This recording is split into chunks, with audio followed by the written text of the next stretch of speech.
Welcome, ladies and gentlemen, to episode 46 of the best sports show out, Highly Opinionated. I'm your co-host, Josh, the best producer, the best editor, the best guy in the game. What's up, Ross? How you doing, brother? I'm good, Josh. How you feeling, man? I'm good, brother. It's been a long time. It's been a long time since we heard that intro. It's been a long time since I got to work with you, my brother. I hope all is well. All is well. Like I said, I'm happy we're back. I'm happy football is back. Yeah, I'm definitely ready to get to it. Absolutely, man. I'm definitely happy to be back. I'm happy to be back with you, brother. It's been a while, like I said. Ladies and gentlemen, we want to thank you guys for watching episode 45 of Highly Opinionated with the great JG. You guys make sure you like, follow, and subscribe to the Club JG podcast. My brother's over there doing great work. Proud of him. Keep up the great work, bro. Can't wait to see you soon. You feel me? You keep doing what you're doing. Ladies and gentlemen, when you watch Highly Opinionated, as we're coming back from our first episode from vacation, you found me, you usually see three people on the screen. Don't worry, ladies and gentlemen. Third person is here. Ladies and gentlemen, a Randallstown Rec legend, a 4-year varsity starter, and an unofficial Randallstown Hall of Famer. The owner of WOW, ladies and gentlemen. You guys been asking for him. Here he is, ladies and gentlemen. Let's welcome back the man, the myth, the legend. What's up, bro? What's good, fellas? It's good, man. I couldn't ask for a better introduction. First show back, man. I'm glad to be back, man. I had to take a brief hiatus. We're going to get to that probably next episode or two. I'll let y'all know what was going on. But, man, I'm glad to be back, man. Football season. Got my Willie Beeman jersey on because that's just what type of time I'm on this week. You know what I'm saying? We getting ready to break down everything for you. Hopefully, me and Josh wasn't beefing for everybody. Think something was going on, any riff or anything. Ain't nothing going on. This was life. I had a lot of, you know what I'm saying, life things going on. Positive life things, though. So I'm just ready for the show to get started, man. I missed y'all guys. It's been some months, so I'm just ready to talk, man. Well, brother, we are happy to have you back. Ross, I'll let you speak after. Give me a second. I'm happy to have you back, bro. We missed you too. We love you. We know obviously what's going on with you. We'll let you speak on that, but we proud of what you got going on. Happy for you and everything that you got going on. We're glad to have you back. And man, yes, there was no beef between me and Tim. Never asked Tim to leave. Tim left on his own volition, came back on his own volition. So happy to have you back, man. Happy for you to educate and entertain the fans, entertain the audience that we had, man. They've missed you. I've missed you. Ross missed you. Glad to have you back, bro. Appreciate it. Yeah, I definitely second that, Josh. Like I was telling y'all, I didn't know JG before this, but I definitely, from him being on the past couple of months, definitely grew a relationship, and I appreciate and love everything that he brought to the show and still going to bring to the show. But to me, it's definitely nothing like this core group. So I'm definitely glad to have you back, Tim, and I'm definitely ready to get some good banter and debate going on between y'all. Definitely. Appreciate it. Absolutely. Well, ladies and gentlemen, we're back from vacation. The core 3 is back. So, Tim, it's been a while since I said this to you. Are you ready to get episode 46 started, my brother? Before that, I don't want before Tim. Go ahead. I gotta give out. I'm sorry, bro. I'm rushing so much. A month off, yeah. I forgot. Month off. I'm rusty, ladies and gentlemen. I'm sorry. Bear with me this episode with me, y'all. Bear with me. Ross, can you let the audience know before I forget where they can follow us at on our socials, brother? Man, Tim, he trying to take away my one part. Say no. Yeah, y'all can follow us on Instagram at highly opinionated __. Follow us on TikTok at highly opinionated _SS. Follow us on Twitter or X at highly _SS. And of course, y'all already on the YouTube, so make sure you like, subscribe, leave a comment, and we will comment back. Absolutely. Now, working the rust off. By the way, Ross, your one part, you do. No, of course. You're the most important guy. You just want everybody. You know that. No, you are the most important guy. This operation wouldn't happen without you, bro. We love you just as much as we love Tim, JG, Dylan. Shout out to Dylan for holding it down too. Dylan, great job, bro. Yes, sir. You been lighting us on your UFC talk. I watched the UFC fight Saturday. It was a great card. A lot of spinning elbows and kicks. Man, it was a great card. So, Dylan, thank you, bro. JG, thank you. Ross, thank you. Tim, are you ready to get episode 45 started? Yes, sir. Let's get it. Let's get it. So let's start off episode 45 with the Cleveland Browns. The Cleveland Browns have officially named Joe Flacco as the starting quarterback for this upcoming season, QB1. It's been a long time since the fans have heard what you thought. The audience has heard what you thought. So what do you think about Joe Flacco being the starting quarterback of the Cleveland Browns? I personally think I don't know what they're doing, man. Like, so I don't know the injuries. I know most of their quarterbacks are injured, right? So like, I don't know the exact severity of each injury. Like, I don't know, but I know that's the last person that should be starting if everyone else is good enough to win. I just know that. I know that for sure. Like, if I'm trying to build, like, everybody talks about like team chemistry and all these type of things, right? I know by putting the older guy in, like in the locker room, I know like, oh, they don't really believe we can do nothing. You know what I'm saying? Like, give me the jerk. Like, I'd rather you, me personally, like if like I said, of course somebody gonna be like, oh, Kenny Pickett, oh, they injured. I'm saying if we all on a healthy playing board, which I guess they not right now, right? Yeah, Kenny. Let me just say, Kenny Pickett is injured. I'm pulling up his injury now. Go ahead. I'll let the audience. Right. So due to his injury, right? So I guess by attrition, Flacco should be the quarterback. If everybody, Shador got a bleep, Gabriel got a hamstring. So I guess they made the right decision because everybody else injured. But I'm saying once we get people cleared and healthy, there's no way Flacco should start this. Because like in the locker room, right? Like we teach, like I said, chemistry, morale, and all that. Like I know going in, like y'all don't really believe this guy going to take us to do anything, right? He a journeyman. He been in 4 spots the last 4 years. Ain't nobody really, you know what I'm saying? He might give us a good game or two, but he ain't leading us to the ultimate goal. Like, yeah, it's not even a Super Bowl for y'all because y'all got to get back to the playoffs. Y'all got to get back on winning level, right? So to me, Kenny Pickett should be the guy when healthy, just because he has some quarterback NFL experience, right? Shador and them, they can watch and grow, even though I feel like you need to play anyway to grow, but you can watch and learn a little bit too, right? So Kenny Pickett would be my guy just to see what he got.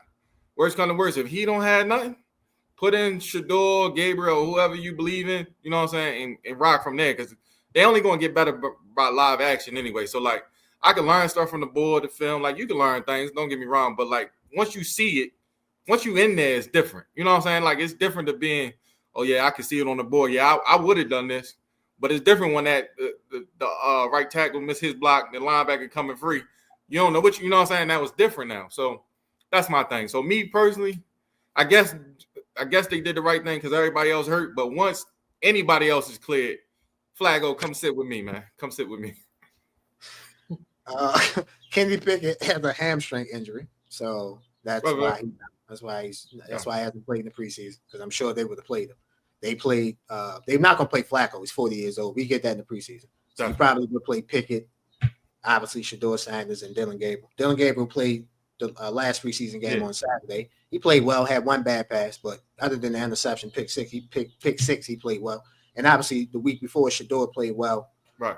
That Friday night at Carolina on the road. So I get your point about Kenny Pickett. It's not crazy because really, I think you would agree. We should start a veteran. For me, I would start a veteran because I'm not trying to diminish a rookie's confidence. And we've seen that over time, like rookies get in a bad situation, whether it's Dylan Gabriel or Shador Sanders, and they struggle. So I'd rather not have that. I'd rather just go out there with a veteran quarterback. I think you out there. You got to struggle to grow too, though. So, like, you got to struggle. You know what I'm saying? To grow, you got to struggle, though. So, like, I'm not, like, not to cut you. I'm going to let you do your point. But no. Go ahead. I just don't feel like, you know what I'm saying, that argument, like, you got to, like, Peyton Manning do, like, more interceptions than his touchdowns his first year, right? But you progress. You feel me? So, like, that's not my argument. My argument is, like, let me see Pickett. You feel me? Because he's still younger guy. You know what I'm saying? He still might got some life to his career. If not, throw one of them in and let him play. You know what I'm saying? But so for me, I would start a veteran. So I don't have a problem with them starting Joe Flacco. Like, I mean, it was either going to start Flacco or Pickett. Pickett's hurt, so they're going to start Joe Flacco. Yeah. That's fine. That's cool. I don't have the thing with me and you differ is that I wouldn't start a rookie in this until further down the season. I get your point about growing in the fire, but you also have players who didn't play their first year. Aaron Rodgers didn't play his first year. You feel me? There's certain quarterbacks who didn't play. Now, that majority of these quarterbacks do play their first year, and some play good, some struggle. So we thought last year, look at Jaden Daniels. He played well. Drake May played well. Caleb Williams struggled. So for me, I don't think just because you're a first round pick, you should necessarily have to play the first year. To me, it's about development because you're coming from the college game. The college game is different from the NFL game. Development is not always on the field. It's mental in the classroom. For example, Anthony Richardson shouldn't have started his rookie year. He shouldn't have started. He should have been in the classroom developing, getting the toolage he needs to take that toolage from the classroom to the field. So I don't have a problem with them starting Joe Flacco. Again, I get your point about Kenny Pickett, but for me, whatever rookie quarterback they like, whether it's Dylan Gabriel or Shedeur Sanders, I'm letting them come in later on in the season. Let's let the team play. Let's see what we're strong at. Let's see what we're weak at. And then the rookie quarterback can see that as well. So, okay, we have a bad right tackle, a bad left guard, or whatever. Our run game is not as strong as it should be. A rookie quarterback can see that as well. Instead of throwing them out there in the fire first game, their first game is home against Cincinnati. So to me, a veteran quarterback gives you the best opportunity to win that game. And I think Joe Flacco or your point about Kenny Pickett makes sense for me. Now, your point about Pickett, about him being able to resurrect his career, yeah, it's an opportunity. Is that he definitely could have an opportunity to do that. He's young enough. He's not, I don't even think he's 25. Is he 25, 26 yet? Yeah, I think around that age. If that. 25, 26. So for me, I'm actually looking up. 27. I'm sorry. He's 27. So yeah, he definitely has a chance, whether it's Sam Darnold last year, Baker a couple years before, Geno the year before that. So he definitely has a chance to resurrect his career. I'm not as high on, I shouldn't say high. I don't want to say you like Kenny Pickett, but you have more resident stock in him than I do. I think he kind of is what he is. But to be fair to your point, he wasn't given the best opportunity in Pittsburgh. So that's definitely understandable about why, he didn't make it work with Pittsburgh. So I definitely get you on that. I definitely get your point about letting him get an opportunity to play. And bro, it's Joe Flacco. Like you said, he's probably going to lose that job at some point. Kenny Pickett could be the next in line. Right. So, our next NFL story, the LA Chargers lost their Pro Bowl, All-Pro left tackle Rashawn Slater to a season-ending injury. Tough injury for the Chargers. I think me and you, ladies and gentlemen, obviously in the up-and-coming shows, we'll give out NFL predictions. But I think going into the season, me and you both had high expectations for the Chargers. Off of what they did last year. They made the playoffs last year. We're obviously losing in the wild card round, but they still made the playoffs. So how do you think this injury will affect the Chargers season? So, yeah, I'm sorry. I'm a football player. Like, I respect linemen, but like we got I'm not gonna say your job. It's not hard, but like I just need somebody to slide 2 feet right or drive straight. You know what I'm saying? Like we should be able to figure this out. Like I said, I respect linemen. Y'all got it dirty. You know what I'm saying? Like I respect everything about y'all. But this shouldn't cause us the season. You know what I'm saying? Like this should be a deal breaker. Like whereas though, oh man, the Chargers ain't gonna do nothing because they lost the tackle. You know what I'm saying? So for me, like it's a loss, but they gotta figure it out, and it happened early. Like to me, them injuries like mid-season. You know what I'm saying? Like when the line got their rhythm and things like that. Now you gotta rotate. I might gotta put my right tackle at my left tackle. You know what I'm saying? Like I gotta play musical chairs with him. That's a little harder to me. But going into the season, we already know he gone. And all right, 68, step up. You know what I'm saying? Like it's your time now. You know what I'm saying? Go earn a check. So I think the Chargers still should be fine. Like I like them signing Keenan Allen back. I think that was a big first down possession receiver. So like I like the Chargers. I'm high on the Chargers this year. So I think they'd be able to bounce back with the loss of the tackle. So Rashawn Slater tore his patella tendon. That's the injury that he suffered. Obviously, he's out for the season. Your best point to me was it happened early, so it gives them time to adapt and adjust their offensive line. They definitely went out and signed Mekhi Becton. Now, Joe Alt, the right tackle, they were going to move to left tackle. He played left tackle at Notre Dame in college. So I don't think this is crippling. It sucks because you want your best players out there. I don't think it's crippling. Now, I don't think they're going to go to the Super Bowl, but I didn't think that before. So I think they can, definitely contend and, try to make the playoffs. I think, they'll definitely be in contention for that. But I don't think it's crippling, but it sucks because he's probably the second, third best left tackle in the NFL. So he's Justin Herbert, that's his blind side. He knew on that left side that he was good on that side because Rashawn Slater had that. And then you basically got two bookend tackles, but Rashawn Slater and Rashawn Slater on the left side, Joe Alt on the right side, left tackle, right tackle. So it's not crippling. I mean, it's not crippling, but it sucks because you want your best players out there. Hey man, that's all I'm saying. My bad. And for me, I'm not in the excuse business, but if the left tackle doesn't perform well, it's going to be Joe Alt. So let's say the right tackle that they put in to replace Joe Alt, if he doesn't perform well, we know why he doesn't. We know why. We know what that is. It's not like we don't know what it is.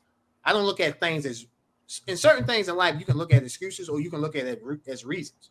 The right tackle was in the game because the All-Pro left tackle was out. Yeah. You see what I'm saying? So that's a reason on why our offensive line wouldn't be as good as they were last year to this year.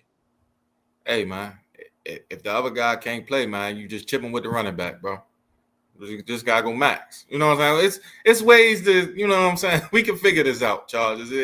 I ain't letting y'all go out like that because y'all been letting me down for a long time. So I can't. The tackle ain't, and you know what I'm saying? If it ain't Herbert, let's play ball, man. Let's play ball. No, I get you on that. Yeah, you definitely need your quarterback. So, our next topic, NFL news. The Cincinnati Bengals are listening to offers for pass rusher Trey Hendrickson. The fact that we are even in this situation is kind of crazy with the Bengals to me. Trey Hendrickson obviously wants to get paid. He's making $16 million. He wants to get paid top pass rusher money. The fact that we're in this situation with the Bengals is kind of sad because they have, I think you know how I feel about that offense. They definitely have a top 5 offense in the NFL, probably top 2, top 3 offense with the quarterback, the 2 wide receivers. I like Mike Gesicki. I like the running backs that they have. Offensive line is not the best, but it's solid enough for Joe Burrow to do his thing. They just need adequate defensive stops, like a stop here, a stop there type thing. Like last year. I know last year you were, throughout the season, you were holding out hope for the Bengals. Because you was basically like, bro, they got enough offense. They just need to stop here, stop there. They can win games. We call it situational defense. Situational defense, or better yet, situational stops. You feel me? Like, just do that. And they couldn't. So it just sucks that we're in this situation with Trey Hendrickson. For me, I think the Bengals are going to trade him. Now, the teams I'm thinking that should be interested, the problem with one of the teams, I'm going to say them first. The problem with one of these teams is that they have a contract negotiation holdout with somebody else, but the Commanders should be interested, in my opinion. They should be interested in him. The Commanders, the Patriots, I think should be interested in him. And this is not going to ever happen, but I think Buffalo should be interested. But I don't think Cincinnati would trade him to Buffalo. So I'll say Buffalo, but I'll throw out a real third team. I think the Rams should make a call. That defensive line, correct? That defensive line, you got the 2 guys from Florida State, Fisk and Verse. You got another pass rusher. I forgot his name. It'll come to me. But you can add him to that loaded pass rusher room, to that defensive line room. I think the Rams definitely should be interested. We've seen them, quote unquote, F those picks before. I would, Now the question is, do they have the money to sign him? That's the question. Yeah, that last point, I think that's the key. Like, what's the asking price? Like, even if we trade him, right? Like, what does he like? I know top pass rushing number. Like, what exactly is that number? And then you know what I'm saying? Like, how do we achieve that number? Like, can I front load the contract and back? You know what I'm saying? I can front load. I pay most of it up front. Then we restructure. A lot of these contracts get restructured 2-3 years in anyway. You know what I'm saying? So like what is that number? Because I definitely could see him like you said, if the Patriots got some more money, I know they'd do it, but they've been paying everybody this offseason. Like, they didn't sign everybody. Diggs, they took the tackle from the Eagles. I can't think of my man name, Milton Williams. Like, you know what I'm saying? They've been paying a lot of people. So, like, if they had the money, I'm sure they'd throw it at them because they try and get the Patriots back on track. So, but yeah, the Bengals, it'd be a tough loss, but they can get something back worth, you know what I'm saying? They could get something worthwhile back for him. So I would trade him, you know what I'm saying? Like I'd trade him sooner rather than later too. The asking price is a high pick in a defensive player. That's what they're asking for. Man, I don't see why. I mean, if I'm a team and I feel like I need a pass rusher, I mean, I don't think is he that old? Like, is he? I can't think of his age. I don't want to lie about his age. I'm gonna pull it up right now. Go ahead, keep talking. Say yeah. So like depending on his age and the number, you know what I'm saying? Like 30, he's 30 years old. Yeah, so he's still good. He got at least another 4 to 5 at a high level. So like, yeah. So to me, if that's all they asking for, we can get that done. Somebody can get that done. Yeah, I wouldn't even take it. I would sign like maybe to a 2, maybe 3 year extension. Yeah, right. And then however you want to do, right. You do the money how you do the money. And obviously, I would have it in there. I could get out after maybe the second year, third year, whatever. Right. Opt out type of thing. Yeah. But what teams do you think should be interested? If the number's right, what teams do you think should be interested? The number right. I mean, let me think. Off the cuff. I think Washington needs somebody like that, real stability on the defensive line. I could see Bengals. Let me see.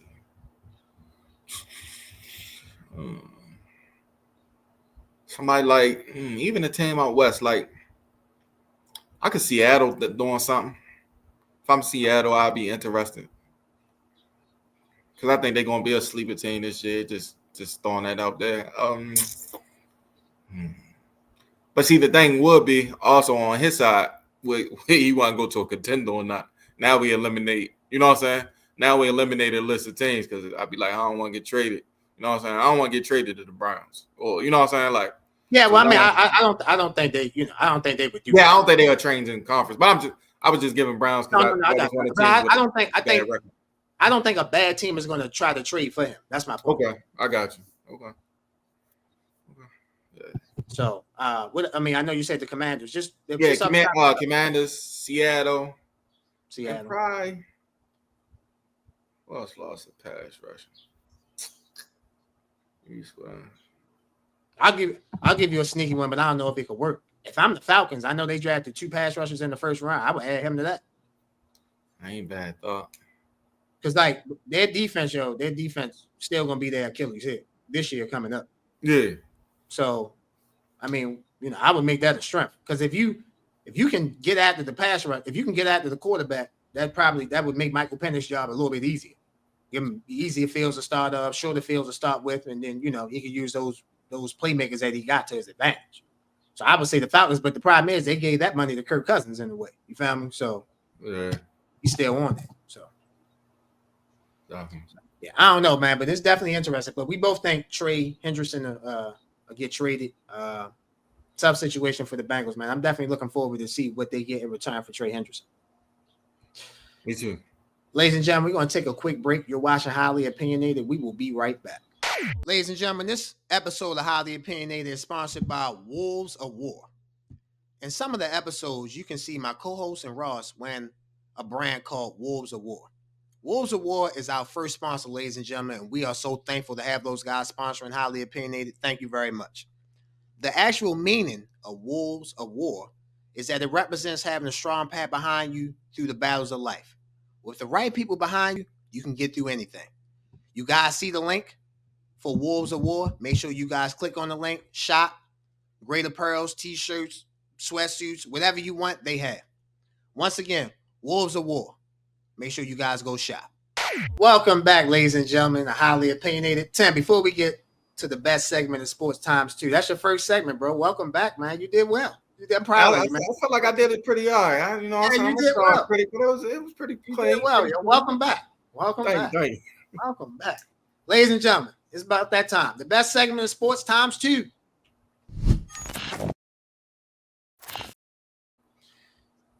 We got 2 topics on this week's edition of Let's Talk About It. Our first topic, a topic that has been brewing all summer, started with 4th and 1 zone, Cam Newton speaking on Jalen Hurts, basically saying he didn't think Jalen Hurts was a top 10 quarterback. And Gilly the Kid, Philadelphia Eagles fanatic, I should say, went back and said that Cam Newton ain't Jalen Hurts, said Jalen Hurts is better than him, said Jalen Hurts is the better player, so on and so on. So I had me and Tim thinking. Obviously, ladies and gentlemen, you know Tim is a Philadelphia Eagles fan through and through. That man, instead of bleeding red, he bleeds green. So we thought about who would you rather have? Who do you think is better out of Jalen Hurts and Cam Newton?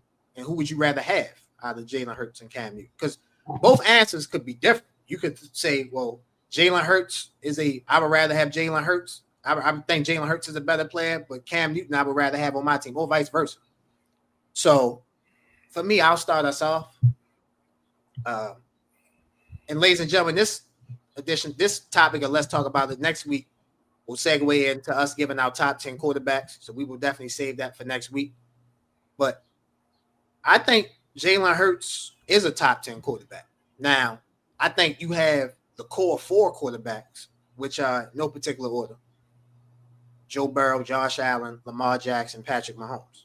And then after that, after you rank those 4 guys, for me, it's about preference. You might like Joe, you might like Jared Goff, you might like CJ Stroud, you might like Justin Herbert, you might like whoever, you might like who you like. But those 4 core guys, to me, are the best quarterbacks in the NFL. Now, as far as Jalen Hurts, I think Jalen Hurts is a winner. I think Jalen Hurts is a better winner than Cam Newton. Now, you could debate that in college because Cam Newton did take that sorry Auburn team to the national championship. Jalen Hurts did take Alabama to a national championship. They lost the game when he was the starter. Well, he ended up getting benched. And he ended up getting benched for Tua Tagovailoa. So, and then Tua came in. They won that game, though, when Tua came in. Yeah. I'm saying they won the game. They won the game that that Tua came in and switched out Jalen Hurts. But I'm saying he still got subbed out the game. I got you. Tua Tagovailoa. So, for me, I respect Jalen Hurts. But Ross, if you put these graphics up, let's look at Jalen Hurts and Cam Newton through their first 62 games. So Jalen Hurts is 45-17. Cam Newton is 30-31. Cam Newton has more passing yards. Cam Newton has more yards per game. Cam Newton has more passing touchdowns. Jalen Hurts has fewer interceptions. Jalen Hurts has a better completion percentage. So basically the stats, if you want to say they even out, let's say through the first 62 games. Cam are strong in some categories. Jalen Hurts are strong in the other categories. So let's go through the first 4 years. Ross, if you can put that graphic up. First 4 years as Cam Newton and Jalen Hurts as starters. Again, 30-31, 45-17. Cam Newton has 33 rushing touchdowns. Jalen Hurts has 52. Cam Newton has 82 passing touchdowns. Jalen Hurts has 79. Passing yards, you see Cam Newton is slightly above. Rushing yards, Jalen Hurts is slightly above with a little bit like maybe 200 and some passing yards. I'm rushing yards more than Cam Newton. So you guys see the stats. So for me, I think Cam Newton is a better player than Jalen Hurts. I think Cam Newton can do more than Jalen Hurts. And I think I would rather start my franchise with Cam Newton. Cam Newton was the number 1 pick in the draft for a reason. Now, is the draft everything? No, it's not. But there's a reason why he went number 1. It's the reason why Jalen Hurts went in the second round. So for me, it's no disrespect in saying that Cam Newton, to me, is a better player than Jalen Hurts. And Jalen Hurts has had more team success because I think the Philadelphia Eagles brass and team around him is better. You and I got into a debate last year about Justin Herbert, the ground and pound effect. I don't think me and you can debate. There's no doubt the Eagles ground and pounded their way to a Super Bowl. Jalen Hurts was not the most important player on their offense. Saquon Barkley was. Now, did him playing with Jalen Hurts open up lanes for him? Absolutely. Jalen Hurts should get credit for that. So where me and Cam disagree, and we'll go into this next week, I think Jalen Hurts is a top 10 quarterback. But I don't think he's better than Cam Newton. And I would rather start my franchise with Cam Newton. I think Cam Newton gives me more versatility and is just overall a better player than Jalen Hurts. Oh, my bad. You done? My fault. Sir, I'm done. Man. I absolutely disagree. I'm shocked. It's nothing Cam does better than Jalen Hurts on the football field. Like it's nothing. Like it's nothing. Like people always say, like this is the notion I never understood, right? People say he has a good team, right? That's what everybody said. They had a good team. None of these people picked the Eagles to do nothing last year. So how good was the team? You know what I'm saying? Like it's like once somebody has success, now we not. Oh, they had him. Y'all didn't believe in none of them guys. I knew it. I was the only one preaching this from week one. I ain't see no other analysts say nothing from week one. The Eagles was good. Ain't nobody say nothing, right? So then I always this wide receiver argument kills me. So too, like, can I just retort that? yeah. So before the season started, I don't think people picked them to go to the Super Bowl. I give you that. Like, I think you're right on that. But I think people picked them to win the division. I think people did that. The division ain't really like that. Ain't really an Yeah, but no. accolade. I get that. But I'm saying in order to win the Super Bowl, you got to make the playoffs. I'm saying people at least did pick them. Yeah, but that ain't like a good team. Like you can win the division at 9-7. Do that make you a good team? Yeah, but no. But I don't think people thought the Eagles were going to be 10-7. I thought the people thought they would win 11, 12, 13 games. Yeah, my point is just because I picked the Lions to go to the Super Bowl. I thought they would win if they didn't have all those injuries. But just because I told you I thought the NFC Championship game would have been the Lions and the Eagles.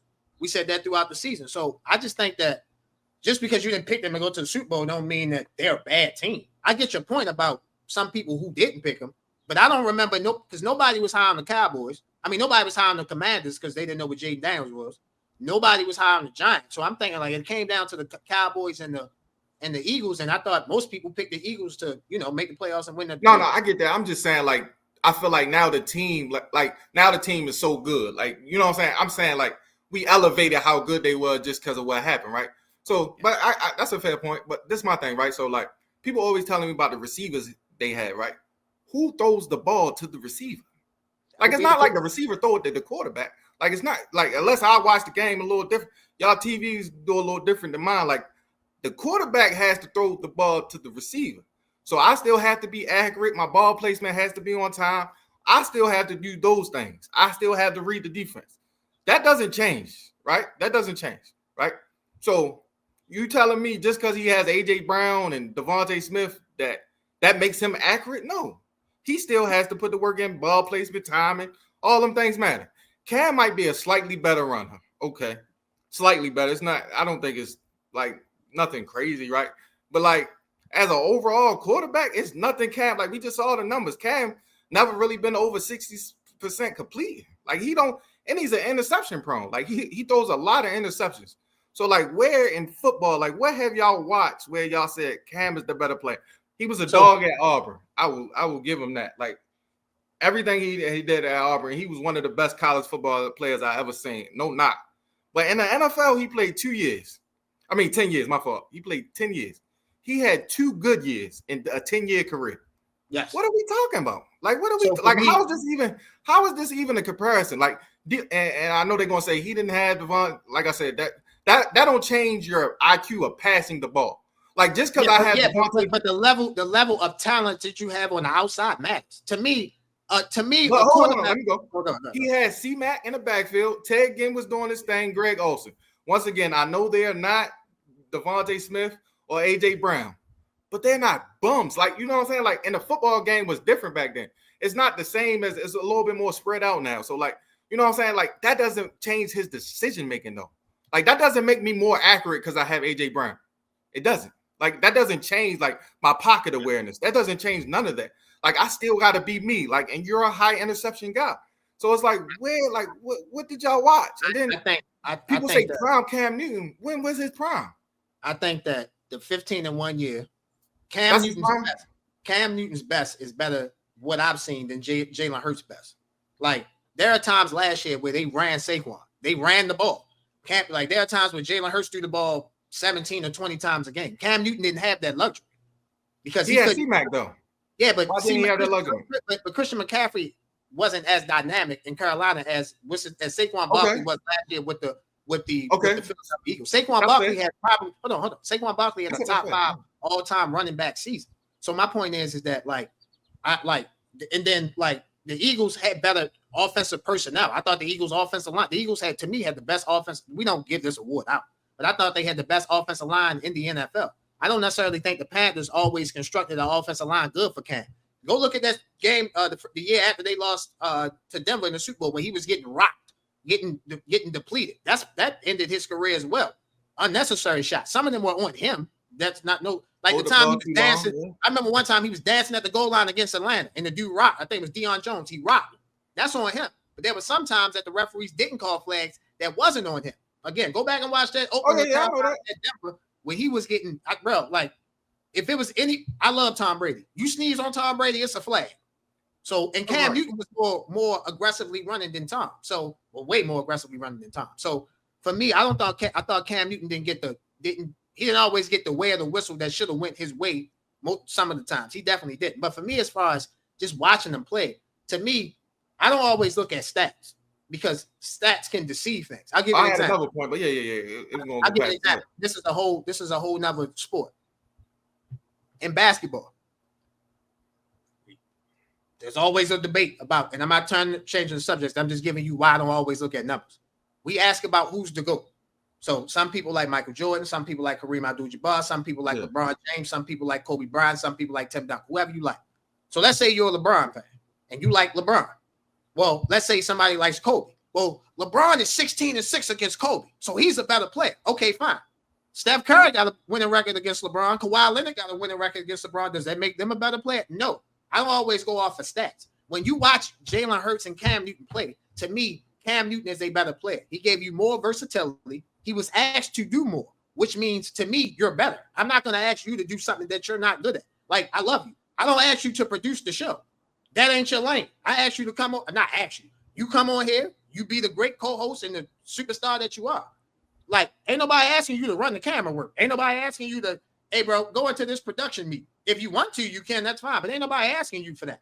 I'm looking at Cam. They asked Cam to do everything. Yes, he played with Greg Olsen. Yes, he played with Ted Ginn. Yes, he played with Steve Smith for a year or two. Yes, he played with Christian McCaffrey. Those teams aren't offensively talented like this Eagles team was. This Eagles team was loaded. They were loaded. And yes, just because you didn't pick them to go to the Super Bowl, yes, that's a lot of people's bad decision. We all make bad decisions. But I think a lot of people had them at worst going to the NFC Championship game. And that they went to the NFC Championship game and they won it. So I just think, like, it's not a shot at Jalen Hurts to say Cam Newton is better. Like, I just don't think that's a shot. But like, the numbers show he did nothing better, though. Like, he did nothing better. So, like, the numbers.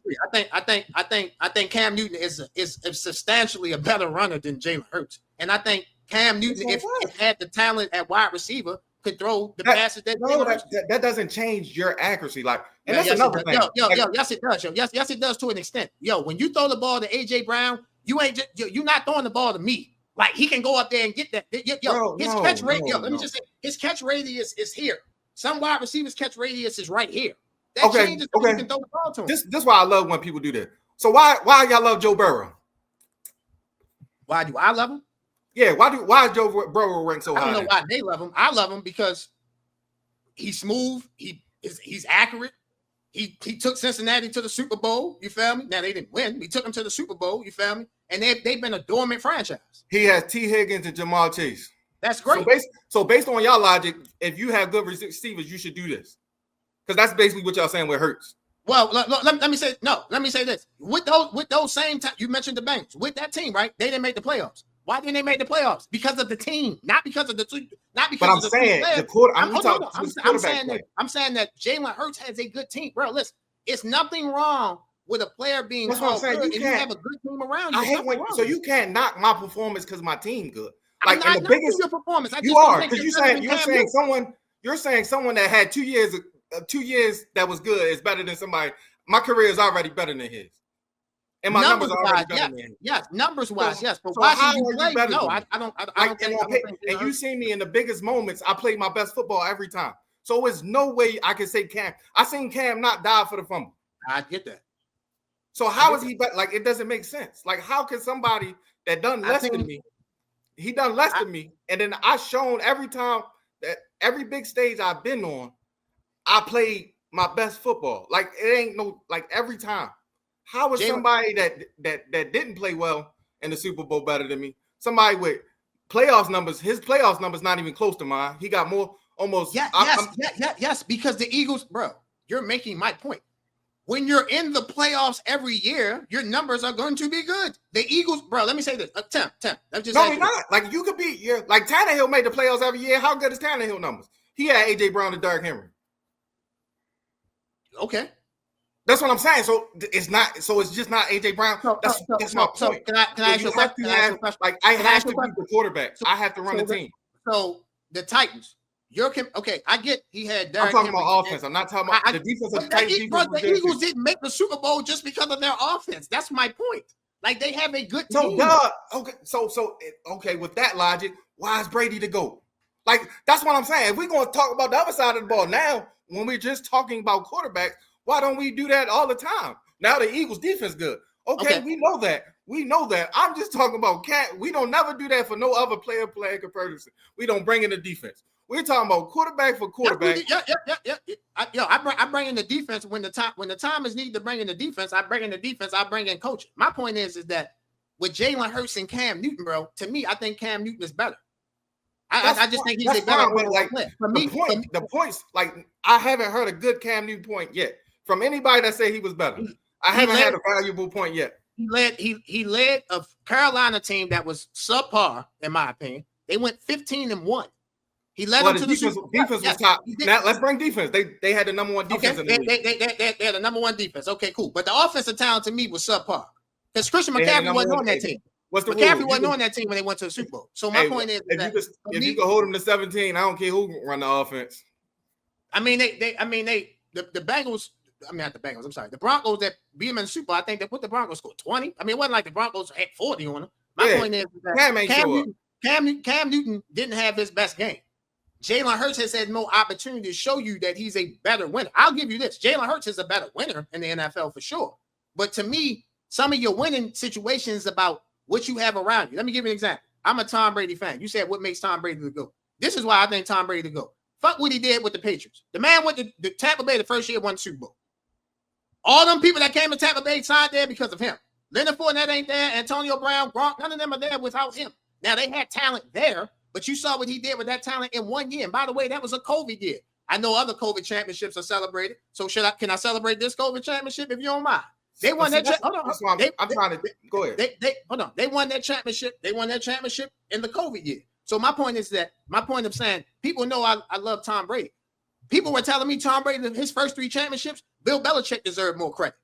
They were saying that to me. It's a defensive team. Tom Brady, he put up 20. So, bro, all I'm saying is that it's no problem with saying, bro, Jalen Hurts is a very good quarterback. We agree on top 10. Now, you probably going to have him higher than what I have him at. That's fine.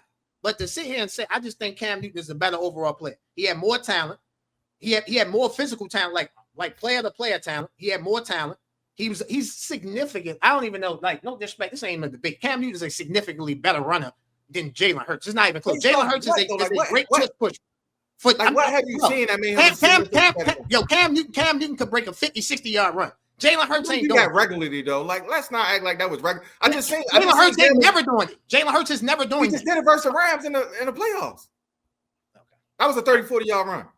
So, I'm talking Cam breaking 50, 60-yard runs, bro. I'm talking about Cam just running players over, bro. Come on, bro. I figured this out. This is what it is. Ain't even the same.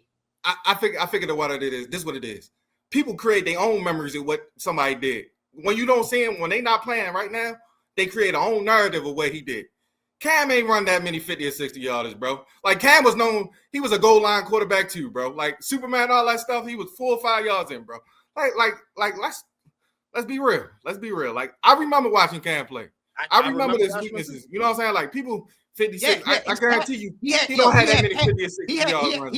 He had passing weaknesses, just like Jalen Hurts had passing weaknesses. Now, but you want to say Jalen Hurts got better at passing weaknesses than Cam? I'll give you that. But I'm judging you as a player.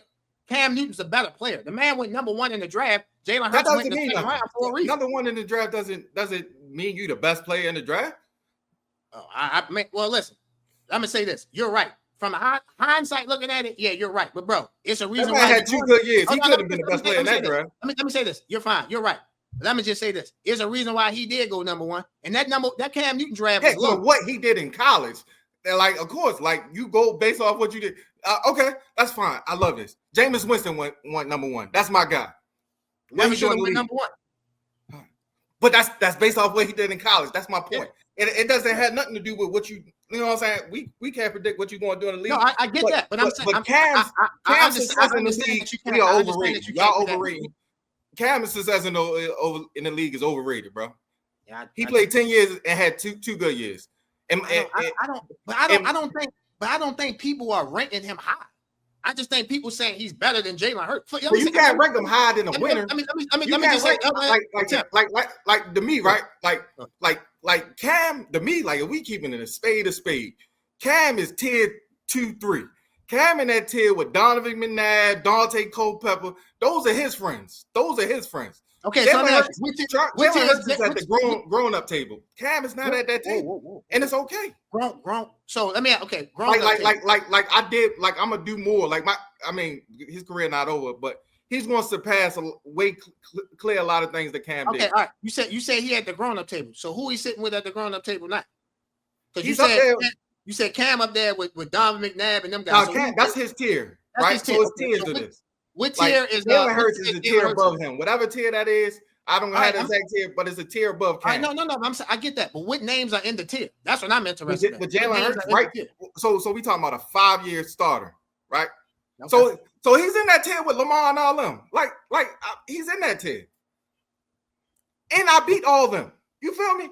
I can't this is what I don't understand, right? The boy done beat everybody that y'all got in front of him. Like they beat him. Like he beat him. And outplayed most of them. So how once again, how but see, that makes no sense because you said last year that Justin Herbert was better than Patrick Mahomes. But if you look at head-to-head records, I rank him above Patrick Mahomes? I said talent-wise. I said talent-wise. I didn't rank him above Mahomes. See the difference? It's a difference. Okay. That's why I did what I did. I didn't rank him above Mahomes though, did I? Holmes was number 1, right? Okay. I said talent-wise. Same thing you just said with Cam. Talent-wise, you got him over Hurts. That's fine. I'm just saying I can't take somebody that is not proven. Okay. Let me ask you this. So Jalen Hurts just beat Patrick Mahomes. Do you think he's better than Patrick Mahomes? Would I take him? I think Patrick Mahomes is on the decline personally. So I would put him over there. I seen him outplay him twice, and I know quarterbacks don't play each other, so you can't do that. So I hate that argument too, but. I know quarterbacks don't play each other because you play the defense, right? So I know that. I'm not one of those guys. Go ahead. I'm me right now, shorty that. He that. Jalen Hurts. So, all right, because if I ask you more questions, it's going to be like leading to the top 10. So I want yeah, for sure. We're going to do more of the top 10 next week. I promise you. We'll definitely get to that. And you know what's the crazy thing is? I wasn't even the biggest Jalen. If y'all look at these episodes, I wasn't even the biggest Jalen Hurts fan. I remember. You text me. You used to text me like he surely holding us back. You feel me? So for me the 360, I got it. You know what I'm saying? So, but yeah, like I said, me personally, I don't know why y'all think Cam was something he wasn't. Like I think it's like how somebody tell you a story. Like I'm gonna do this jokingly, but I don't want to get into argument. Like how people was telling, growing up, they was telling me these George stories, right? And then now people starting to, send you stuff and see stuff. You like, dang, yo. Yeah, y'all hyped it. Y'all hyping it. But I get it. You know what I'm saying? That's how I feel like Cam is. We hyping it a little bit. But hey. I'm going to say this. Looking at his career, I thought he had 4 good years. Second year, okay. 19 and 12. That's good. All right. Okay. I ain't going to say good, but that's cool. Like I'm saying, cool. I say 19 and 12 is cool. That's 24 cool. And 13. That's a good year. That's good. That ain't bad year. He had 35 and 10 the Super Bowl year. Yeah, of course. That was one of the years. He had 24 and 13 his second to last year in Carolina. So I say he had, and then he had 22 and 16, 18 and 12. So yeah. That's what I'm saying. Like it wasn't like, you know what I'm saying? Like it's not what I feel like people hear Cam Newton and don't, you know what I'm saying? Like I remember watching, you know what I'm saying? Like I feel like the thought of Cam Newton. But yeah, but for me rushing, he's significantly a better rusher. 706 yards rushing his rookie year, 741 nets, 585, 539, 636, 754, 530. Like, listen, I respect Jalen Hurts. He ain't doing that. Like, he ain't like Cam Newton was second on the team in rushing. He had 741 yards when you feel me? So for me, like I just think Jalen Hurts rushing. I just like to back everything I say because I don't just be talking. Go ahead. First year, 354 yards. Second year, 784 yards. Third year, 760 yards. Fourth year, 605 yards, 630. Like, he's not that much big of a difference than a rusher, bro. That's all I'm saying. Like, it's not. I mean, I'd rather you say you like Cam's style of running. I'm never. I'm not for. I don't love people's style. I don't really. I'm not gonna say I don't love these two players, but I'm not judging. You feel me? Like I never closely watched Cam Newton. You feel me? I don't closely watch Jalen Hurts. I watch their teams. I watch how they build, and then I go at it from there. But for me, I know Cam has played longer, but Cam got 700 yards, or 7 over 700 yard rushing season. Jalen Hurts got 2. So for me, I just think Cam Newton is a better overall player, and I think Jalen Hurts. That's how we decide. I guess. Is a better rushing player. Now, let me say that the one point that you're saying, I just totally disagree with. I don't know who they are. I don't overhype Cam Newton. I never thought when Cam Newton won the MVP, I did not think he was the best quarterback in the league. You do know Tom Brady, Aaron Rodgers, there's a couple other guys. That's what I'm saying. So if you thought that, how is he better than this guy? This guy would have won an MVP. But again, and I won't go too deep. I don't think Jalen Hurts is the top 3 quarterback. So that's my point. Like I don't think he's a top 4 quarterback. You feel me? Cool. So my point is that like I never thought Cam was everybody in the top 4. Yeah, but just because you beat somebody doesn't necessarily mean you're better than them because you're not. No, I'm just saying like that has to play in a, like if I beat you and I play better than you, like that has to matter some type of way. Like I get that. I get that. To me, Jalen Hurts should again, he's in the top. He should be in the top 10 quarterback ranking. I agree with you on that.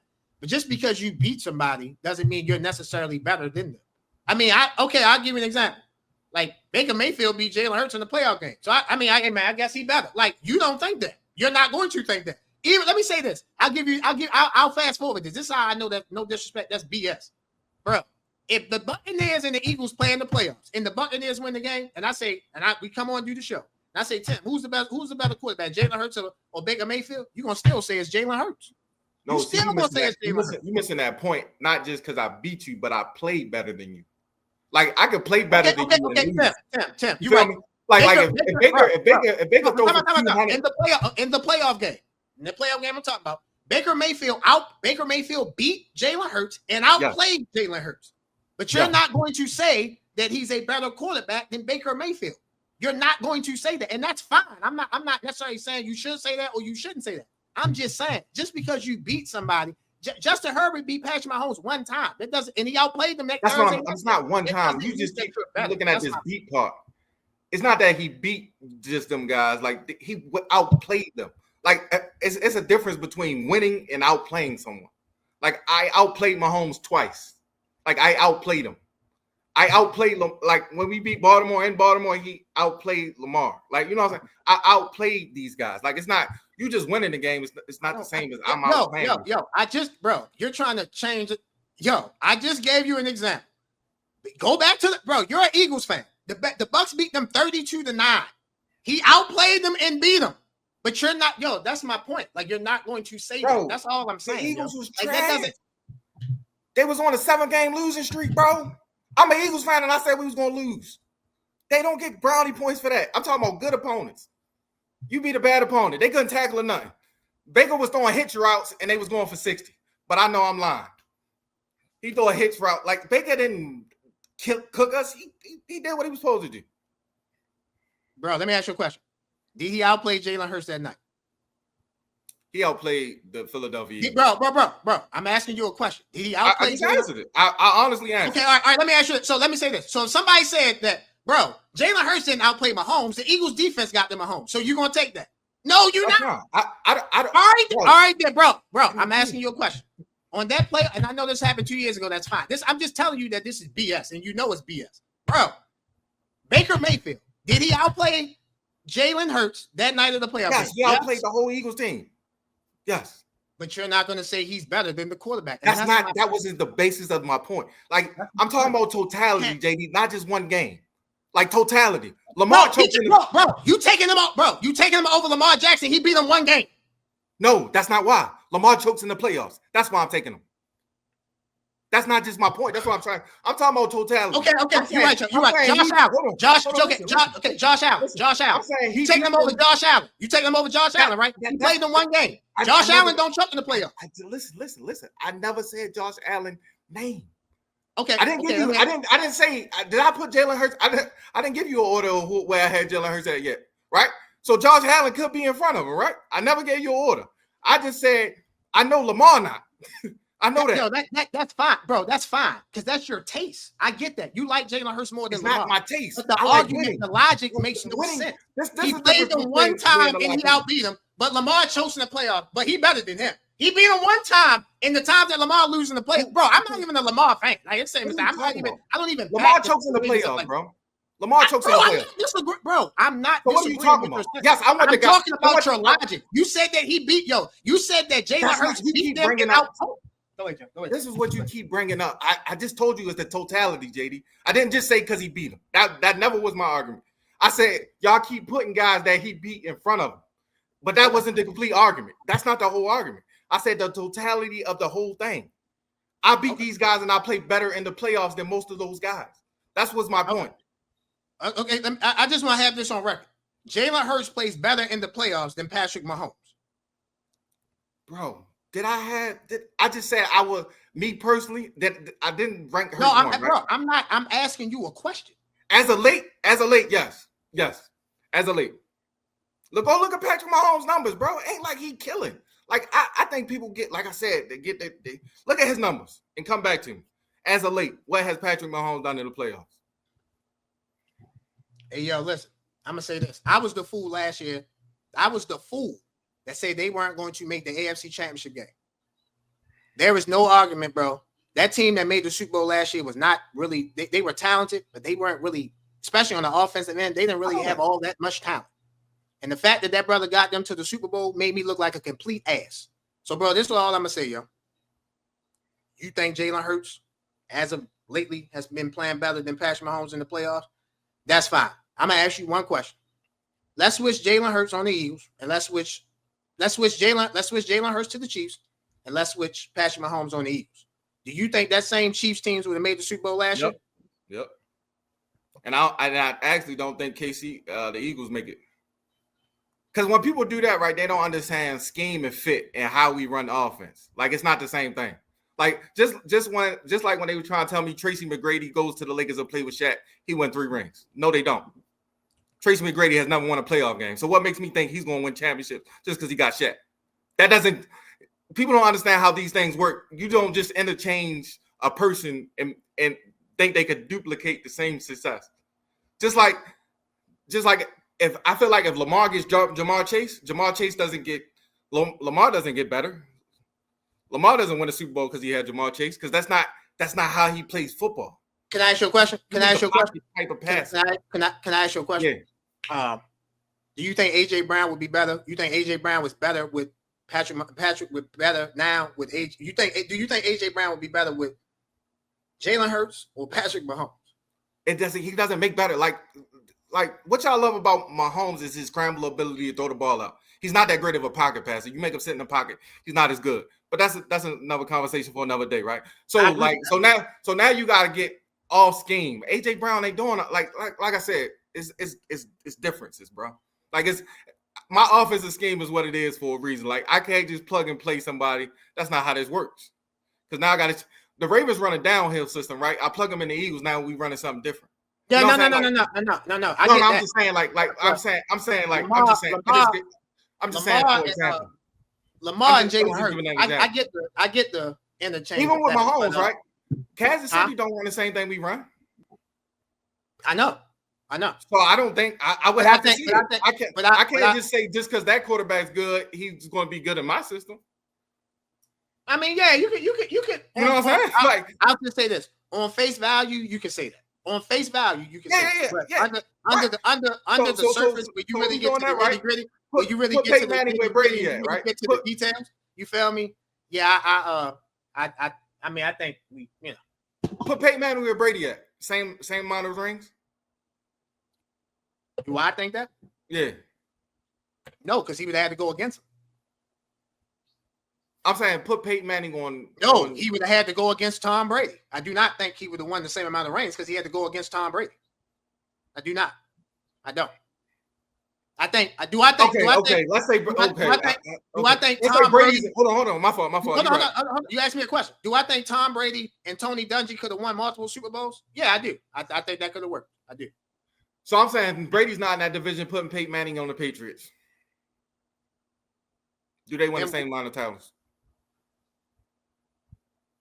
Well, no, because Peyton got hurt. Yeah, but he got hurt. You're healthy, yo. I'm not talking. Can I get another quarterback that didn't get hurt? I'm talking about Peyton Manning when he's healthy. Yeah. Hey, that's a good question. No, he wouldn't have got. And you know what's crazy? I 1,000% agree, right? And this is why I agree, right? And this is why I think y'all go conversation for Tom is flawed, right? This is what y'all should be arguing. Tom could win with anybody's at receiver. Like it doesn't matter. That's why he's the GOAT to me. No, but you ain't say that. I mean, I didn't hear that in your reasoning. Okay. So that to me, that would be my main point. Tom could win with anybody at receiver. Deion Branch, what? It don't matter. He can win that. I seen Peyton Manning with top guys. He ain't get it done. You know what I'm saying? So that would be my GOAT conversation for Tom Brady. But that's all I'm saying, bro. Like we not gonna agree. I don't know what y'all seeing in Cam. Like I loved him at Auburn. He just ain't do it for me in the league. No, I guess I'm not saying Cam. I don't think nobody's saying Cam Newton's a Hall of Fame. I'm not saying that. I just think Cam Newton is a better overall player than Jalen Hurts, and I think that Jalen Hurts is in a great situation, and he should continue to flourish in that situation. Continue to play well, bro. Keep doing what you do, and you keep winning. So I know we got to wrap this up, but for somebody on a talented team, right? What would make you respect his game? You know what I'm saying? Like. I feel like it ain't nothing he can do with his team. You know what I'm saying? Like what can make for me, I don't need my star wide receiver coming out like, bro, we need to throw the ball more. Like I'm good on that. Well, that's the offensive coordinator though. But okay. Oh well, bro, listen, I don't give a fuck. I put my language. Ooh, my bad. I don't give a damn if he talks to the offensive coordinator, bro. That they should handle that problem. When we're winning, my star receiver should be fine. So I'm saying he was fine though. We got the job done like that. No, I get. No. The team got the job done. He wasn't fine. Because if he was fine, he would have never said nothing. For example, bro, people thought me and you had problems. Me and you never came out and said that because there was nothing there, right? Thank you. So my point is that at the end of the day, he came out and spoke. Once he started speaking, that told you that it's some cracks in the dam with that offense on that passing tip. That's all I'm saying. That's because we wasn't throwing the ball. Jalen Hurts. All Jalen Hurts has to do is keep doing what he's doing. If you keep winning, bro, you're going to be fine. I'm saying, like, how would he get respect in your book? Like, because winning ain't enough. Respect. He's a top 10 quarterback. No, let me say this. Is he okay? Let's just do it like this. Quick question. I watched the game. He will never be better than those four quarterbacks that I mentioned, in my opinion. Okay, and that's okay. And that's how I feel like everybody thinks. Let me say, all four of those quarterbacks are Hall of Famers. So Jalen all four of them Hall of Famers. They going to the Hall of Fame. Jalen Hurts won't be a Hall of Famer. He not a first ballot Hall of Famer like those guys are. No. Now if he make it, yeah, I can't control that. Them guys, what, bro? If Lamar Jackson retired today, 5 years from now, he going in. Josh Allen retired today, 5 years from now, he going in. We ain't even gonna talk about Mahomes. Burrow retired today, he going in today. He going in 5 years from now. They're a Hall of Fame quarterback. Based on stats. Based on what they done in the league. I mean, bro, ain't no stat.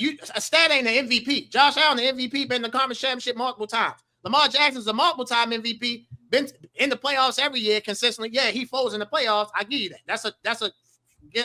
That's a measure against him, but he's still successful. He's still getting his team in the playoffs and being successful. Burrow took over that crappy franchise. I'm not even going to do my homes. We already know what he did. Burrow took over that crappy franchise and getting that team back into relevance. They all first ballot for Hall of Fame. Bro, just because somebody doesn't think Jalen Hurts is better than Lamar Jackson, Josh Allen, Patrick Mahomes, and Joe Burrow, don't mean people think he's a bum. That's my point. Now, if you think that, bro, I can't debate you on that. Crazy. Like, you got to be crazy. Like, you got to be crazy. I'm not. I'm taking them four guys over here. I'm damn sure doing that. You're going to keep losing. Yeah, well, bro, that's fine. That's fine. Well, bro, listen. That's not fine. I'm going to say this. The Eagles won the Super Bowl last year. The Chiefs won the Super Bowl before that. I like my chances, bro. I just say I That's like my Mahomes. chances. We're not talking about them. We're not talking about Mahomes. We're talking about the Chiefs won the past 2 Super Bowls because they beat the Eagles the 2 years. Yeah, because of and a then face they beat mask call. the 49ers, and then they lost. I like my chances, bro. Some other 3 guys though. We're not talking about Mahomes. Oh well, bro, I like their chances. I like Josh Allen's chances. Let me say this: out of all 3 of those guys, I like Josh Allen's chances the highest. I like his chances. Now, let me say this: the Eagles, you feel me? Again, I'm gonna just hit you with this one. The Eagles, this season coming up, I've seen them lose an offensive coordinator. They start off strong and then they fizzle out. You feel me? Because the playbook get predicted. I'm very interested in seeing the new offensive coordinator, how they play from that Thursday, how they start playing to the September, how they play in October. You feel me? Because I've seen this movie before when the Eagles. They start out well, different coordinators start out well, and then they fizzle out. Definitely. Ladies and gentlemen, you watching Highly Opinionated. We'll be right back. Ladies and gentlemen, this episode of Highly Opinionated is brought to you by Edibly Airy. Enjoy the heightened experience of THC edibles in a whole new way. At Edibly Airy, our freeze-dry edibles available in 100 milligram, 200 milligram, 300 milligram, 400 milligram will give you the buzz you crave with a flavor you won't forget. Available in 3 different flavors: watermelon sunset, tropical fruit, and very berry. To place orders, please visit the website at ediblyairy.com. While you're there at ediblyairy.com, use a promotion code. You guys see the promotion code on the screen. $ Highly Airy, $. Again, $ Highly Airy, $ for 20% off your first purchase. Follow us on IG at Edibly Airy for new product releases and monthly hookups. Must be 21 and over to purchase. Edibly Airy, the best freeze-dry edibles out. Go shop. Ladies and gentlemen, welcome back to Highly Opinionated. As you can see, we have a special guest on the screen, the lovely Miss Anquinette. Let's welcome her to Highly Opinionated. How you doing, Miss Anquinette? How's everything? Hello, how are you? I am doing well. I'm doing very well. Can't complain. Good. We're glad you're doing well. We're glad that you're here. We appreciate you taking time to come join the show, join us here on Highly Opinionated. I know that you have a great, beautiful business. This is the opportunity that we want people to come on the show and share what they got going on. So let the world know your business name, what you do with your business, and just let us know everything that you got going on. So I am a candle maker. I've been in the business for actually this year of December would be 9 years. 9 years in December that I have been making candles. Been making them in my home, but I went mobile during COVID. I went mobile, and I wound up being a mobile candle maker, where to the point where I wanted to teach people how to make candles. Somebody found me on on TikTok. My business is called Devina Creations. Somebody saw me on TikTok, but before I went on TikTok to go through schools, I talked to my mentor, and I told her I wanted to do sip and wick. She was like, "What is sip and wick?" I was like, "Just like sipping paint, but you wicking and sipping." So she was like, "If you do it right, you sitting on $1 million market." So I was the first mobile African American Black female in Baltimore that has a mobile candle company. So I go to homes, party, girls' night, whatever. Intimate, we want to be a male and a female, want to learn how to make candles. I don't have no problem doing that. But a teacher found me on Instagram, on TikTok, and she wound up asking me, can I do it in a school? I did one school for Baltimore City. Another school found me. And now I have a contract with Baltimore City for these 2 schools. So then I said, let's make it to the point where I do a big event. We do a Mother's Day event. We do the breast cancer awareness event. Mother's Day, they make wine glass candles and wax melts. This October the 25th, will be my 3rd annual breast cancer awareness event. And I have vendors. I'm always looking for vendors. So male vendors are welcome too.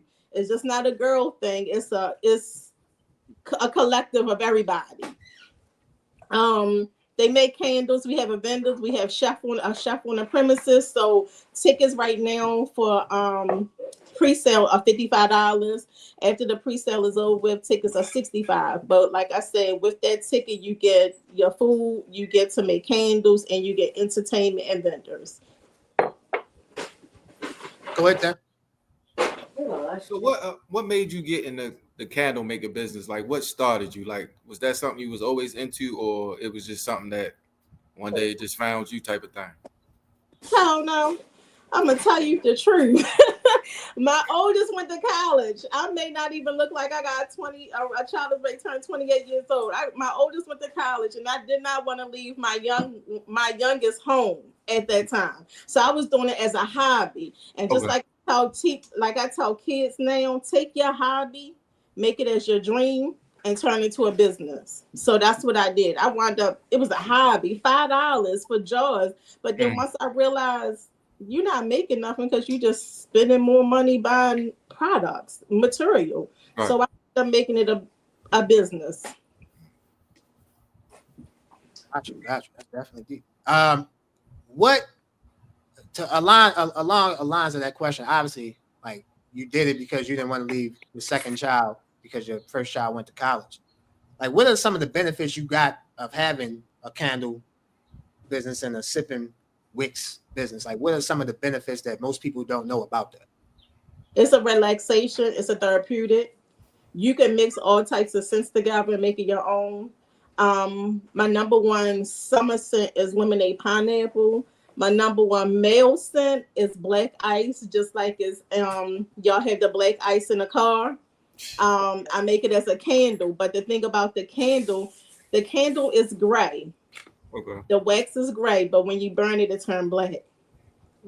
I'm shaking my head because we gotta do better as a people. Like, everything can't be black ice. Like, we gotta try some different ice. But I mean, a lot of men that buy, they like men stuff that make their, if they are single men, they like men stuff to make their house smell better.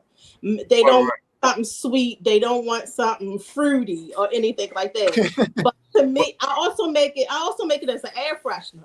So the air freshener, a lot of females buy the air freshener.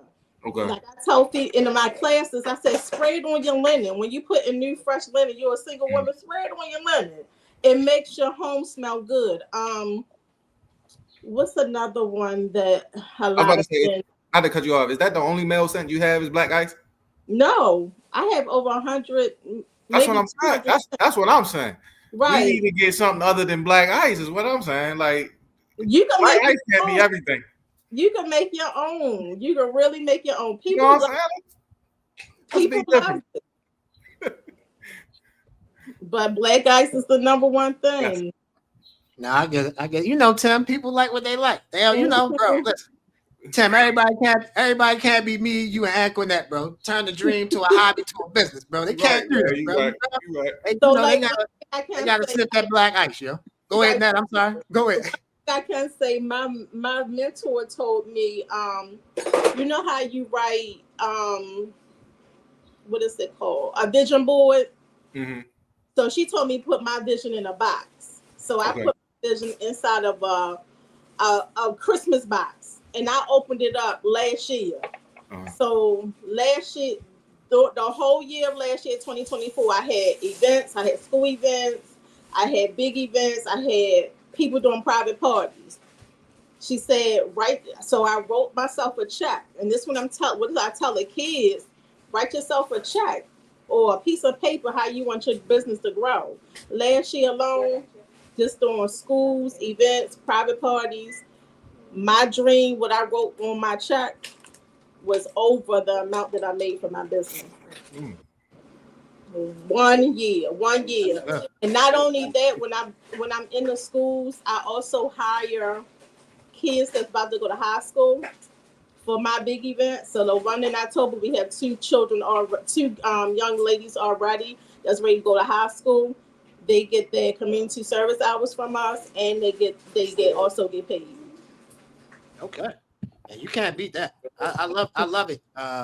not only just a business, not only obviously your business, you want to, you're expanding your business and doing well with that, but you're also giving an opportunity to the youth to give them an opportunity to make community service hours, to make money, and they ain't gotta be out here doing dumb, knuckleheaded stuff. They're in a Right. controlled, good environment where as though they know they're gonna make an honest living, honest money. And again, them community. I remember I had to do community service. I was scrambling community service hours. So, you got something like this. That's definitely good.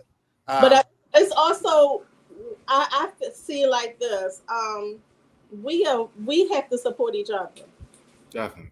If we don't support each other, we wouldn't know. I wouldn't know what you do. Like a lady, Saturday, I was at the Whiskey on the Water, and she sat beside me and was like, "Do y'all ladies like to buy clothes or shop?" And me and my sister was like, "Yes." She was like, "I have a consignment shop and I sell stuff online." So I'm talking to her.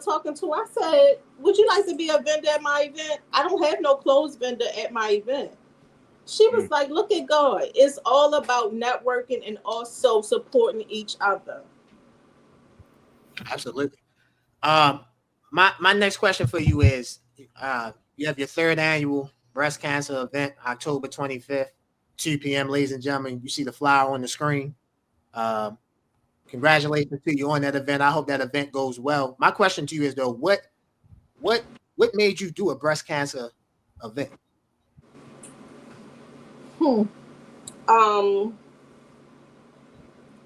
I know survivors, family members, girlfriends. I'm also found out that I am high risk of breast cancer.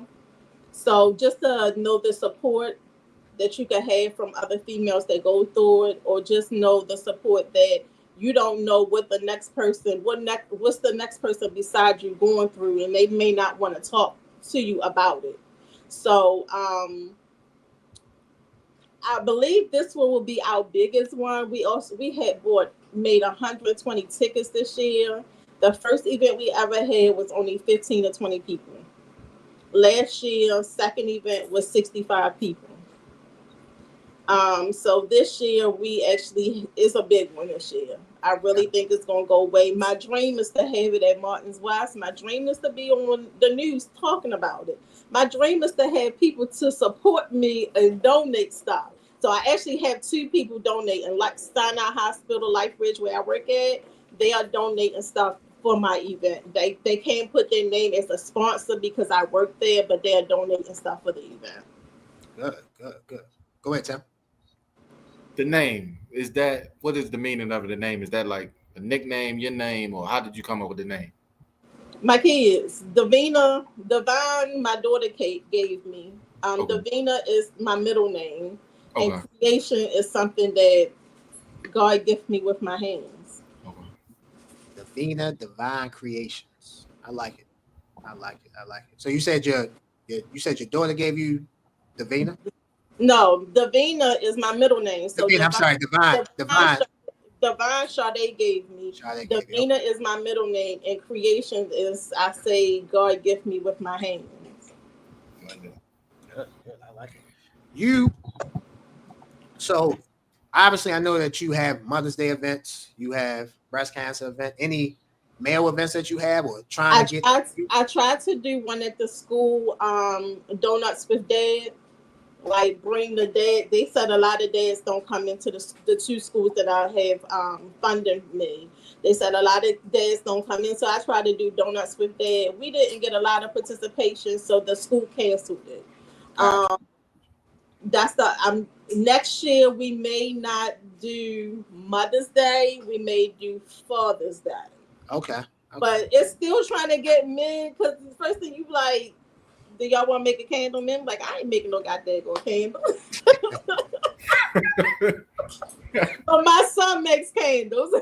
He do make candles, but most men they not gonna want to do it. They feel like it's a women's thing, but it's not. If you're gonna buy it.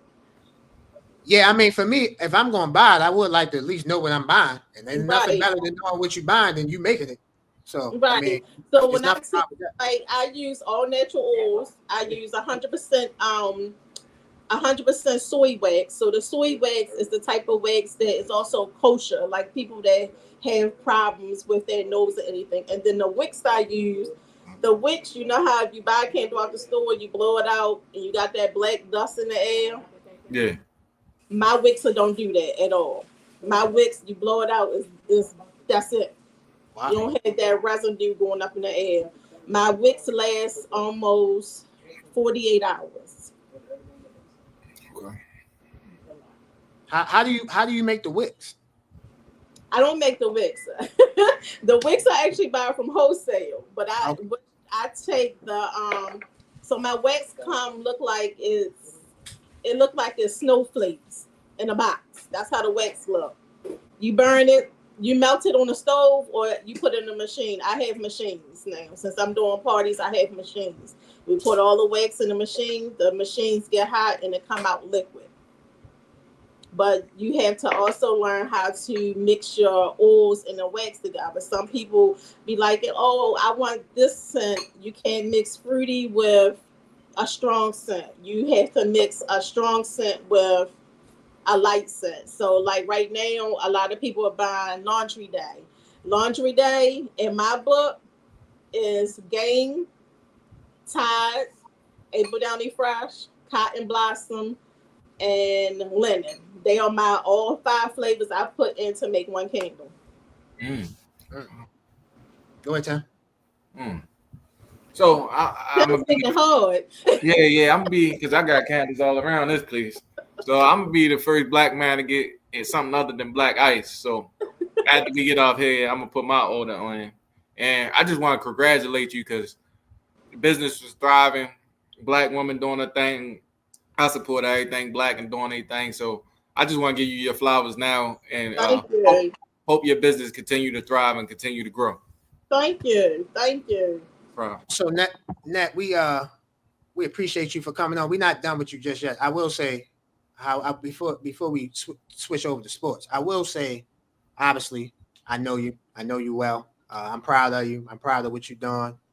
Any way that we can support you, any way I can support you, and we can support you here on the show, we definitely will. We're proud to have you as a sponsor of the show. You found me. So with that commercial, that'll come out very, very soon. So we're forever grateful, forever thankful. And any way we can help make you $1 or help get you a vendor or help do anything. Somebody says someone sees this, you can just bring spotlight to what you got going on. We will always do. So we're forever grateful and thankful for you.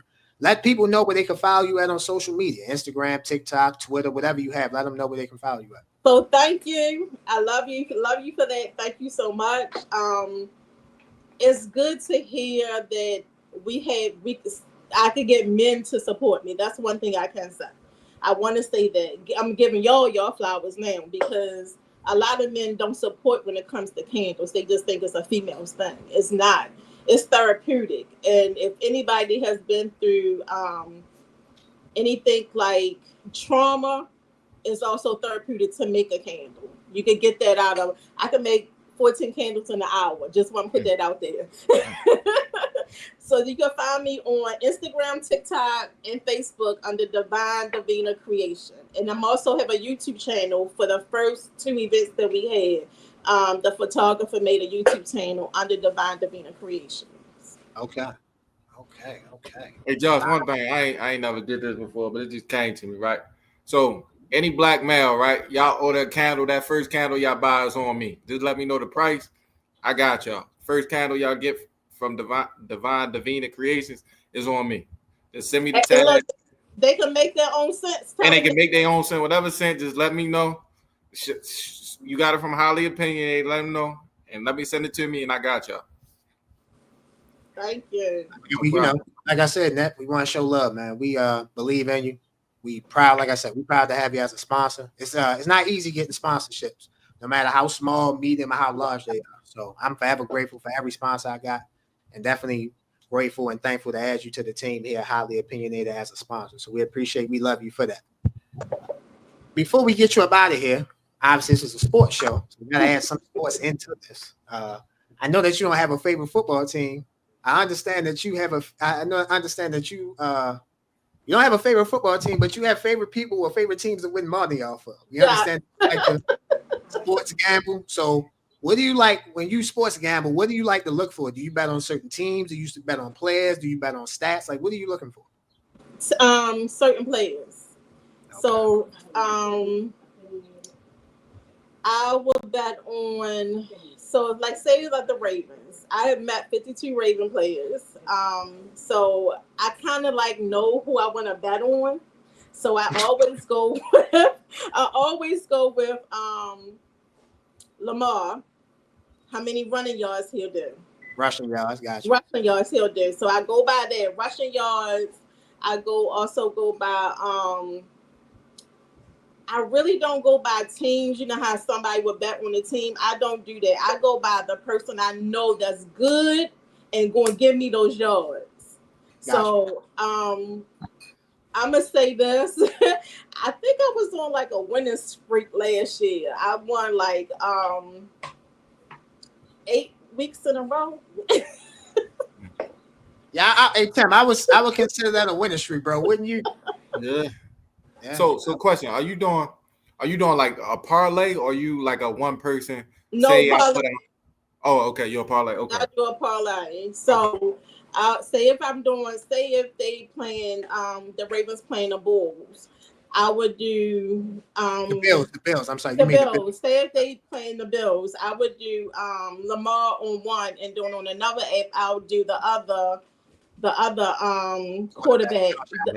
Right, on the other one. So yeah, for 8 weeks straight I did. My grandson Christmas stuff was done in like one week. Yeah, you went at 8 straight weeks. That's definitely a trend. That's definitely a pattern and a trend for sure. You definitely on a burner for real. I don't even think I ever done that in my life. I win one bet, I'm happy. I'll ask you this. Do big. I'm sorry to say this. I know it's a sport. I don't do big. I don't do you know how some people do $20 on a bet, 15. No, I do 7. I hear you. $7 and I'll make 800. But I'm saying I think people mess up with that. And like that's one of the things we try showing use on this show is like it's different ways of watching sports, it's different ways of betting on sports. Some people they bet like that. I know some people that bet like you, like they bet like it's an app called Flip. They give you like $2. Like I know some people that's turned $2 to 900. You feel me? So like, I get it. Like that's not a bad way to bet. I always tell people when you in the sports gambling, you can never tell someone how to bet because I'm different than Tim, you're different than me. You're different than Tim, vice versa. So it's never tells someone how to bet. But that's you were definitely on a winning streak last season. Before we get you out, and I'm also doing the female basketball too, like that. Okay. What's one player? It could be female. It could be women's basketball, WNBA, college. It could be the NFL. What's one player that because there's always one player that people bet on and they lose. You like, damn, why did I bet on this player? What's that one player that you bet on, or one stat that you bet on for a player that you like, damn, why did I do that? That I lose or win? Yeah, that you lost. I'm sorry. It'd be 1 point. I can't even put the person name. It'd be 1 point. I'm like, damn, they couldn't give him 5 more minutes. It'd be 1 point. So I really can't say what player. I just be mad. It'd be 1 point off. No, I got you. 1 rebound, 1 point, 1 assist. Right. Now, I definitely have had bets where I needed Damian Lillard to do something, or Kyrie, or Luka, or whoever, and you're like, damn, bro, you couldn't give me 5 more minutes. You feel me? So, it'd be 1 point, and I'd be so mad. I'd be like, everybody else green, and I just need that one person get 1 more point, and then all of a sudden it's gone. I'm like, oh my goodness. The worst thing to do is looking at your BetWise live. Oh, yeah. The worst thing you will crash out. You will crash the hell out. Like, God damn. Yeah. I appreciate you for coming on. Again, let everyone know about Devina Creations. Let them know where they can find you. Said Instagram, TikTok, Facebook under Devina Creations. If anybody want to buy tickets, they can reach out to me by inbox. I would definitely get their tickets to you. Tickets right now is on sale for $55. The event is October the 25th at 2:00 at Joy Event Center. You just can't walk in. We definitely need to, you have to have a ticket. You have to have a ticket for the event. With the event, you get, we have a chef on the premises. My girlfriend is a chef. So far we have 7 vendors. If any male vendor, it would be nice if I could get a male vendor. If any male vendor, y'all know any male vendor that would like to be at this event, please have them contact me. We sure will. We will definitely do our best to try to get you a male vendor. Again, your event October 25th, 2 p.m. Joy Land, 311 North Warwick Avenue, Baltimore, Maryland, 21223. Anchornet, we appreciate you. We love you. Thank you for being a sponsor Thank you for being a sponsor of Highly Opinionated, and thank you for joining the show. And put it like this: don't let this be a one-time thing. Get me next time once we go into live action. This will never. As I tell every guest, we don't just want you one time. We want you as many times as you want to come back. So we would love to have you back. We'll definitely set that up in the future. I love you. You know that. Ladies and gentlemen, we're going to take a quick break. You're watching Highly Opinionated. We will be right back. Ladies and gentlemen, this episode of Highly Opinionated is sponsored by Wolves of War. In some of the episodes, you can see my co-host and Ross wearing a brand called Wolves of War. Wolves of War is our first sponsor, ladies and gentlemen, and we are so thankful to have those guys sponsoring Highly Opinionated. Thank you very much. The actual meaning of Wolves of War is that it represents having a strong path behind you through the battles of life. With the right people behind you, you can get through anything. You guys see the link for Wolves of War? Make sure you guys click on the link, shop, great apparels, t-shirts, sweatsuits, whatever you want, they have. Once again, Wolves of War. Make sure you guys go shop. Ladies and gentlemen, this is the second topic of Let's Talk About It. It's time for our 12-team college football playoff prediction. Who we think will make the 12-team college football playoffs. Just for refresher, here were our picks from last year. Those were my picks. I had Oregon, Ohio State, Penn State, Alabama, Texas, Georgia, Colorado, Boise State, Notre Dame, Miami, Tennessee, BYU. So I had some misses. I had some makes. I had some misses. If you look at Tim's, Ole Miss, Ohio State, Texas, SMU, Penn State, Colorado, Notre Dame, BYU, Indiana, Oregon, Tennessee, Boise State. So hits and misses as well for Tim's playoff predictions. So, Tim, I'll start us off this year with the 12 teams. My 12 teams that I think that will make the college football playoff this year will be the Clemson Tigers, the Alabama Crimson Tide, the Penn State Nittany Lions, the Texas Tech Red Raiders, the Ohio State Buckeyes, the Texas Longhorns, LSU, Notre Dame, Georgia, Miami, Michigan, and my group of 5 champion is Boise State. Those are the 12 teams that I think that will play in the college football playoffs. Okay. My 12 is South Carolina, Clemson, Texas, Penn State, Ohio State, SMU, Georgia, Notre Dame, Miami, Illinois, LSU, and Oregon. Okay. Illinois, SMU back in there. Yeah, another surprise. What was give it to me again? South Carolina. Give me probably South Carolina. Yeah, probably South Carolina. If you can't give me the order again, South Carolina. Give me the 12 again.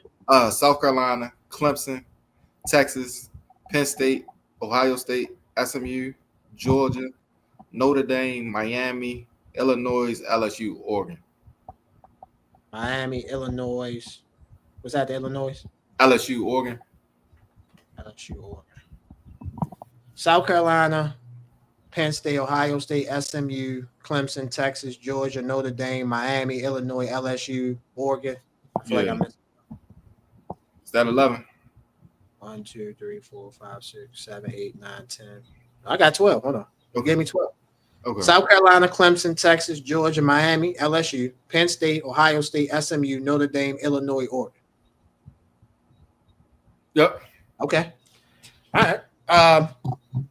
Ladies and gentlemen, we make these predictions. We haven't seen a team play. Like it's like they don't even give you preseason in college football. So Right. again, these are our preseason predictions. Obviously, injuries can happen, things can subject to change. But again, for me, I have Clemson, Alabama, Penn State, Texas Tech, Ohio State, Texas, LSU, Notre Dame, Georgia, Boise State, Miami, Michigan. And Tim has South Carolina, Penn State, Ohio State, Clemson, Texas, SMU, Georgia, Notre Dame, Miami, Illinois, LSU, and Oregon. Should be a great college football season. Speaking of college football, ladies and gentlemen, the college football season starts this weekend. It starts this Saturday with a 9 o'clock edition of College Game Day on ESPN. And then at 12 o'clock, you will see the number 22 Iowa State Cyclones take on the number 17 Kansas State Wildcats. This game is at 12 o'clock again on ESPN. This game is in Dublin, Ireland. Tim, you start us off, my brother. Who do you like in this game? Man, Kansas State, man, I like the quarterback, Avery Johnson. Dynamic, definitely in the run game. He just needs to improve his accuracy as a passer. I think he probably steps up more in the passing game this year. And Iowa State, man, they run that 3-3-5 defense, man, which I despise. Like I don't understand the design and like what do you take away in the 3-3-5? So if somebody in the comments, when y'all look at this, please tell me what does the purpose of the 3-3-5 and like what are we eliminating? Because it doesn't never work when I watch it. So please let me know. So with that being said, give me K-State. I think they're going to generate enough explosive plays, more explosive plays than Iowa State, and give me Kansas State to get the win. I agree. I'm taking Kansas State. Kansas State returning quarterback Avery Johnson, also running back Dylan Edwards, wide receiver Jace Brown, tight end Greg Oakley. They're returning their center, their right guard.